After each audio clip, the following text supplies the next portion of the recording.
Hello and welcome to episode 6 of Who'd Win? DC sucks. If you haven't been with us for our first 5 episodes, you won't know the rules of our game, but they are simple. We each time gather a head-to-head matchup from the Marvel Universe where two characters are pitted against each other in battle. We don't know what the other person is going to say in regards to their chosen winner until this episode. And we try to make sure that we match people that are of a similar level of power. Okay? Yep. So today's matchup is Dr. Octopus and Green Goblin. Dr. Octopus and Green Goblin. So first, we like to tell you a little bit about each character, and we'll tell you about their power sets and a little bit about their histories, and then we'll let you know who we think wins. So Aidan, why don't you tell us first a little bit about Doc Ock? Doc Ock has lots of tech, including his robot tentacles and other things, like the pack that has the robot tentacles. Okay. He is very smart. He's super smart. And he is a body snatcher. If you've seen Superior Spider-Man. So Doc Ock, you're probably familiar with both Doc Ock and Green Goblin from the movies. And their stories are fairly similar to what you've seen in the films. Dr. Octopus's big twist lately is, yes, he's the typical kind of mad scientist type, and who has this hatred of Spider-Man because Spider-Man gets his way and Spider-Man's so great, and he wants to be, both of these characters are on record as saying, I want to be the one that kills Spider-Man. They're that driven to hate Spider-Man. So they're both probably the two biggest villains in Spider-Man's rogues gallery. But yeah, he's right. Recently, the last 5 years or so, there's been this ongoing storyline, off and on, that Doc Ock has Spider-Man's abilities. So currently, Dr. Octopus also has Spider-Man's abilities because he's currently inhabiting some sort of clone body or some craziness, comic science, Yeah. So currently he has that and all the tentacle stuff you've seen in the movies. Okay? All right, what about Green Goblin? Green Goblin has goblin powers, kind of like Cap's powers. What do you mean? The super soldier serum kind of stuff. Well, Okay. He's obviously doesn't have a super soldier serum, but he has He has a goblin serum. That's what it's called. Yeah. He has lots of gadgets, and this includes like the pumpkin bomb and the goblin glider and stuff. Okay. He's super smart, Mm-hmm. like Doc Ock, Mm-hmm. and he has Halloween spirit. Yeah. I'm sure Marvel back in the day, Green Goblin was probably kind of cheesy looking because of when he was born, in the 60s. So he does have this whole Halloween motif, but he has a glider that can fly around like he does in the movies. It can shoot rockets and stuff. He's got all kind of pumpkin bombs and smoke bombs and stuff like that. And also he has a batarang looking thing. He does. He can throw those kinds of things or the exploding bombs. But his story is, again, pretty similar to the films. He is kind of the evil Tony Stark. He is this, billionaire on par with Tony Stark, Iron Man's character. He takes this goblin serum to become something greater because his ego is just so huge. Makes him go a little wacky. And over the course of time, different people have been the Goblin, but we're going with Norman Osborn, the original and longest lasting Green Goblin. So what I was talking about what the Captain American power is, the Green Goblin or the Goblin Serum soups up his reflexes and his stamina and his strength and stuff, similar to Captain America's. I don't know, I haven't been able to find who would be stronger or that sort of thing, but something like a Captain America type would be fair. All right, so let's see who we think's gonna win. So what's our countdown, bud? Cap, Thor, Iron Man, shoot. All right, you ready? Cap, Thor, Iron Man, shoot. Doc Ock! Oh my god. I know, it keeps happening. We just can never agree on anything! Except that one time. There was that one time. Iron Man, shoot. Okay, here we go, you ready? Cap, Thor, Iron Man, shoot. Iceman! Wow! Okay, so why don't you tell us why you think the Green Goblin's gonna defeat Doc Ock? I think the Green Goblin is gonna has better tech than Ock does, because he just has those Doc has like that tentacle stuff, and he has the pack. Okay. Green Goblin has he's like a Batman kind of guy. He has like a whole. He does have a wide array of things. Okay. He has like Goblin Glider. He has Goblin Bomb. He has the smoke bomb and all. What else?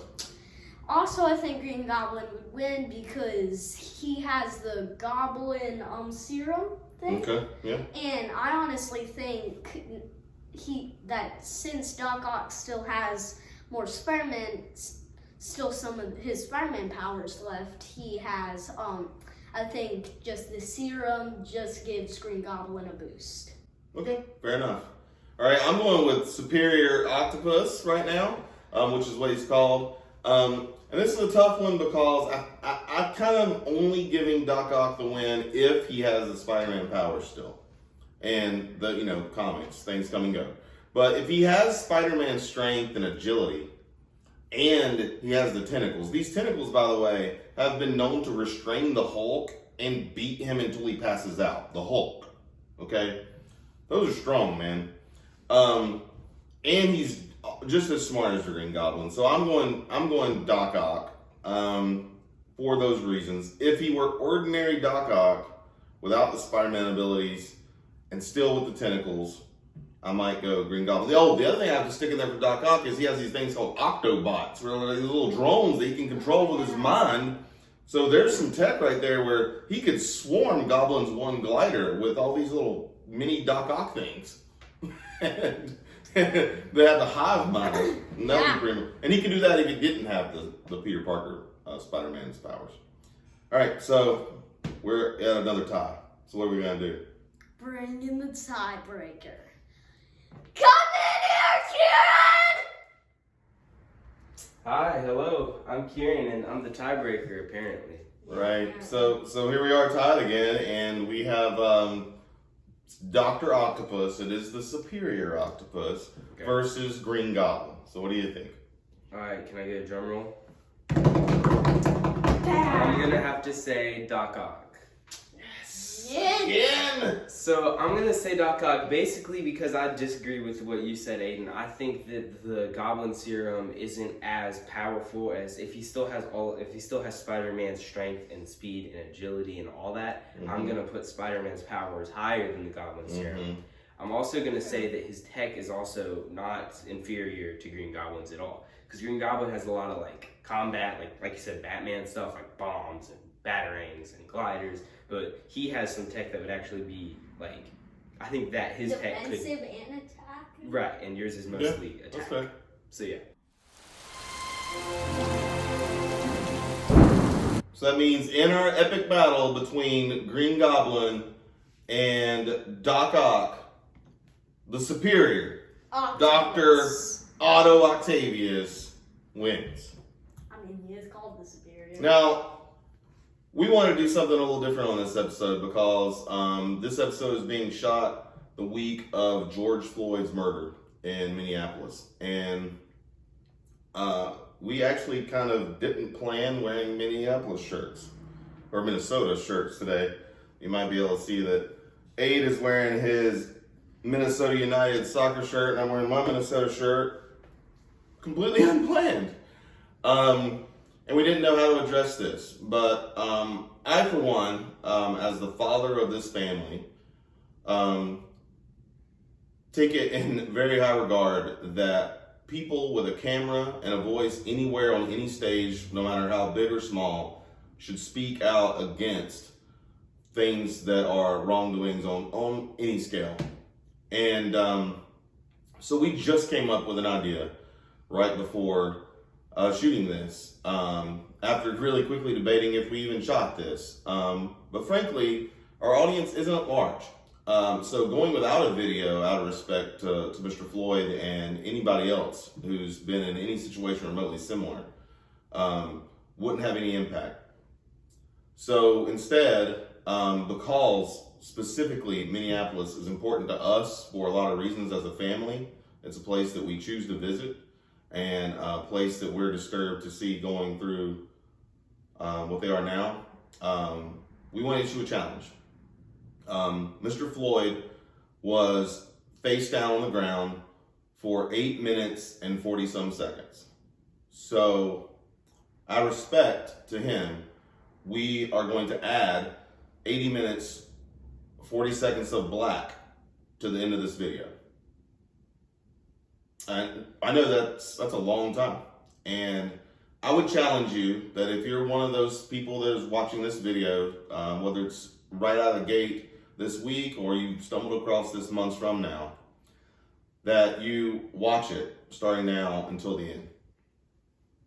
And you just attempt to take in how ridiculously long that is. And I know the time amount itself doesn't really matter in the grand scheme, but think about how all the thoughts that go through your head in that amount of time, all the thoughts that had to have gone through his head in that amount of time, and all the thoughts that should have gone through the police officers' heads in that amount of time, and all the thoughts that went through the observers' heads in that amount of time should have prevented something this serious from occurring, and none of it did.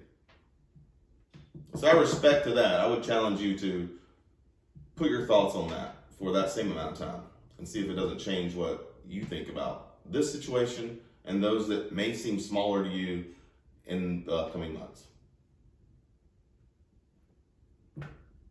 So that's my spiel. The black is going to start now.